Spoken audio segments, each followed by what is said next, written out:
Jadi kalau Anda bilang Jokowi merawat demokrasi, Jokowi tiba ketika Indonesia udah demokratis, saudara Andre. Jokowi nggak ada di mana-mana ketika Anda di Uber-Uber itu. Jadi bagaimana mungkin Anda bilang Jokowi sedang merawat demokrasi? Dia memberantakkan demokrasi, itu intinya. Hitler menyembunyikan kebengisannya sebelum jadi pemimpin. Hitler dipilih secara demokratis. Itu pentingnya belajar sejarah, saudara Andre. Pengetahuan Anda kurang sekali soal demokrasi. Iya, saya mau terangkan itu. Jadi hentikan segala macam cawek-cawekmu itu. Akan kelihatan Anda dungu kelihatannya. Serius saya katakan itu. Ini akan pengaruhi. Kalau Anda masih begini terus saya kampanye di wilayah Anda di Padang itu. Jangan pilih Andre. Rocky Gerung kembali membuat geger publik. Ia mempermalukan Andre Rosiade secara intelektual, membongkar argumen Andre satu persatu hingga tak berkutik. Andre yang datang dengan misi membela Jokowi justru dibuat dungu dan dipatahkan habis oleh logika tajam Rocky. Kita simak videonya. Setiap minggu saya di LBH dulu. Penasehat politik Buyung Nasution. Setiap kali kita diskusi, datang polisi dari Kramat 5, dulu polisi dan tentara masih sama, Kremlin kita sebut. Dia masuk ke ruang diskusi, ada Malik. Dia naik di atas meja dan dia bilang, demi undang-undang saya bubarkan diskusi. Orde Baru pakai demi undang-undang. Dia sah bubarin itu. Undang-undangnya subversif memang. Tapi dia pakai undang-undang. Kalau sekarang rektornya ditelepon, jangan terima Rocky Gerung untuk diskusi itu. Anda lihat. Jadi kalau Anda bilang Jokowi merawat demokrasi, Jokowi tiba ketika Indonesia udah demokratis, saudara Andre. Jokowi nggak ada di mana-mana ketika Anda di Uber-Uber itu. Jadi bagaimana mungkin Anda bilang Jokowi sedang merawat demokrasi? Dia memberantakkan demokrasi, itu intinya. Coba. Ada pepatah bilang begini. We choose joy and sorrow long before we experience them. Kita memilih kegembiraan atau kesusahan jauh sebelum kita mengalaminya. Kalimat itu, Anda tahu kalimat itu siapa yang ucapkan? Yang ucapkan itu adalah Gibran. Yang nama depannya Kahlil.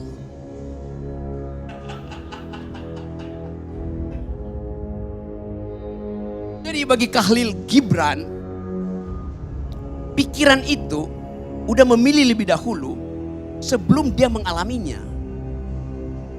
Jokowi di pikirannya sudah memilih jadi otoriter sebelum dia mengalaminya. Sebelum dia menjalankannya. Itu yang namanya authoritarian personality. Ide untuk memperpanjang masa jabatan itu adalah authoritarian personality. Ide untuk menambah masa jabatan itu adalah ide authoritarian personality. Ide untuk menjadikan Gibran calon wakil presiden itu adalah authoritarian personality. Dia udah memilih sebelum dia lakukan bahkan. Begitu cara melihat otoritarianisme, saudara Andre.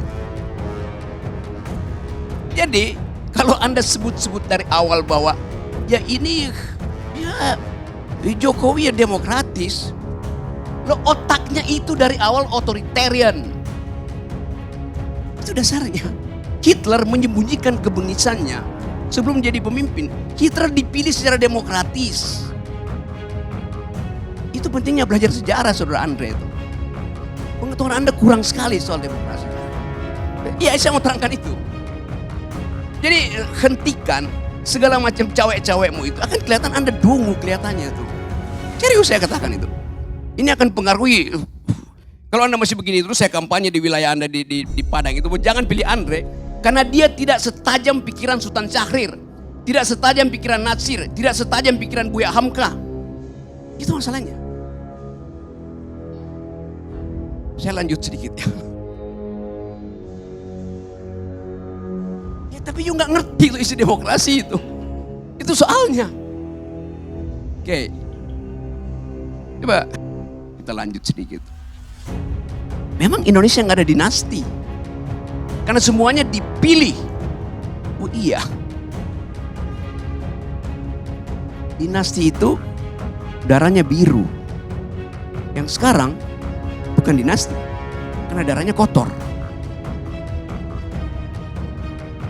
Kotoran itu ada di pikiran Pak Jokowi dari awal.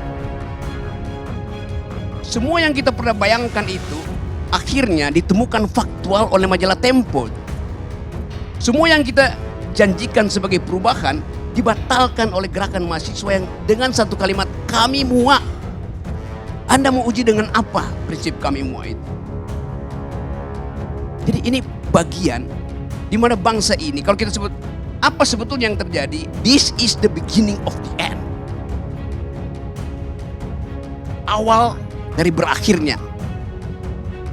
Tapi Anda katakan Jokowi masih elektabilitasnya tinggi, Jokowi masih likability-nya 80%. Dia sama kayak Lilin. Lilin itu sebelum dia mati dia menyala terang. Rupeng mati. Itu poinnya tuh. Jadi saya bukan mau uji, saya mau beritahu bahwa kalau kita sembunyikan soal-soal yang tadi etik itu, kita masuk dalam tukar tambah. Machiavelli bilang begini. Kebusukan kekuasaan bukan pada penggunaan fisik kekuasaan, tapi pada pengkhianatan itu.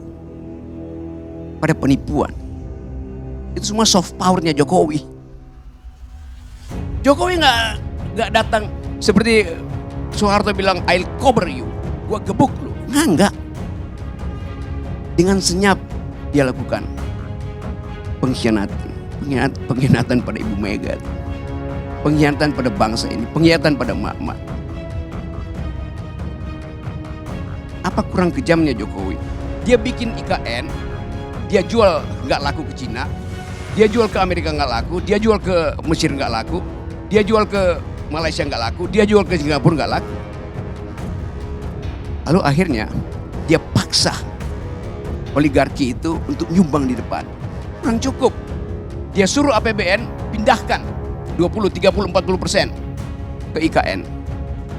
Pada saat yang sama, seorang pria berkeluarga di Kupang, tempat Parera, 2 hari lalu, merobek perutnya karena nggak bisa beli beras. Pengisan siapa dengan Pak Harto? Tidak pernah ada di zaman Soeharto orang bunuh diri karena nggak bisa makan. Padahal orang ini setiap bulan di Kupang itu nunggu di pintu gerbang desa untuk dapat BLT. Dan itu ilmunya Jokowi. Membujuk orang supaya tidak produktif, supaya tidak pinter. Bagian besar mereka yang nunggu BLT itu adalah pemilih yang tidak tamat kelas 7.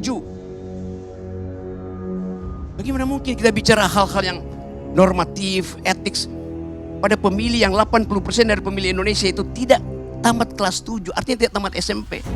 Mereka menunggu serangan fajar, mereka menunggu BLT. Itu bengis namanya. Zaman Pak Harto kurang ajar. Dia suruh konglomerat eksploitasi sumber daya. Berapa persen yang balik ke negara? 35%. Zaman SBY berapa persennya balik ke negara? 27%. Zaman Jokowi berapa persennya balik ke negara? 6%. Itu bengis namanya tuh.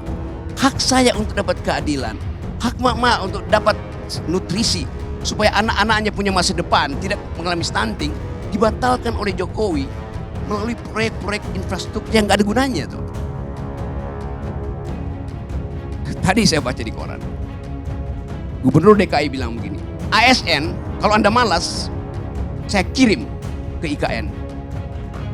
Jadi IKN itu tempat pembuangan, tempat penghukuman. Jadi Anda bayangkan seluruh literasi, narasi dari rejim Jokowi itu buruk, minus bahkan. Tidak mengajarkan impian, kenyataan yang dibikin oleh Jokowi. Di mana IKN itu bagus? Ada di mana? Di laptopnya Jokowi itu. Itu dasarnya. Jadi saya mau terangkan ini untuk memberitahu bahwa yang disebut otoritarianisme tidak harus melalui keadaan yang Anda lihat. Kenapa Presiden Soeharto otoritarian? Ya karena dia rejim militer. Ini rejim demokratis tapi memakai ide politik untuk mengatasi kemerdekaan ambisi dia. Itu datang dari pikiran yang otoritarian itu, Saudara Andre. Jadi sebelum saya lanjut menerangkan itu, saya ingin beri semacam gambaran bahwa perubahan politik dalam keadaan semacam ini, di dalam keadaan ada pembusukan institusi, political decay, harus kita bayangkan juga terjadi di luar sistem elektoral. Itu kira-kira yang dimaksudkan oleh Ibu Mega. Kalau saya mau teruskan logika Ibu Mega, Ibu Mega tidak bicara buat Pak Jokowi, tidak bicara buat Gerindra, tidak bicara buat macam-macam. Dia bicara untuk merekatkan kembali wong cilik. Karena cuman itu ingatan publik terhadap PDIP. Dianiaya oleh rejim otoriter. Sekarang wong cilik nggak bisa bayangkan otoritarisme itu lagi karena wong cilik nunggu BLT-nya Jokowi. Nah semuanya, Jokowi hari ini bukan sedang merawat demokrasi, dia sedang membongkar fondasinya satu persatu. Dari pelemahan KPK, pembungkaman kritik dengan UU ITE, hingga politik dinasti lewat pencalonan anak dan kroni. Demokrasi yang dulu diperjuangkan dengan darah dan air mata kini dipreteli demi ambisi kekuasaan keluarga. Ini bukan kemunduran biasa, ini adalah sabotase sistematis terhadap suara rakyat. Di tengah situasi itu, Rocky Gerung tampil sebagai satu dari sedikit intelektual yang tidak tunduk. Di forum ILC, dia bukan hanya membongkar kebobrokan demokrasi ala Jokowi, tapi juga mempermalukan Andre Rosiade yang coba membela kekuasaan dengan logika rapuh. Rocky menguliti argumen Andre habis-habisan, menyudutkannya sampai tak bisa bicara. Debat itu jadi momen penghancuran total di depan jutaan mata penonton. Andre Rosiade ingin tampil sebagai pembela Jokowi, tapi justru berubah jadi simbol kegagalan logika kekuasaan. Ketika Rocky bicara, dia tak cuma berargumen, dia menyeret kebenaran ke atas meja, dan membuat semua topeng kepalsuan runtuh. Kalau kita masih diam, maka demokrasi bukan hanya rusak, dia sudah dikubur hidup-hidup di bawah rezim yang haus loyalitas dan alergi terhadap kritik. Saatnya rakyat buka mata dan lawan semua bentuk penyesatan atas nama stabilitas. Karena hari ini, satu-satunya yang masih waras adalah akal sehat, bukan kekuasaan. Nah semuanya, itulah pembahasan kita kali ini. Semoga apa yang disampaikan bisa memberikan kita semua pelajaran baru dan ilmu bermanfaat. Jangan lupa untuk like, comment, and subscribe channel Salam Akal Sehat, supaya kalian tidak ketinggalan info terbaru dari channel ini. Sekian video kali ini, Salam Akal Sehat. 'Cause I don't give a fuck what you say. Yeah, I'ma do shit my way. So you can go kick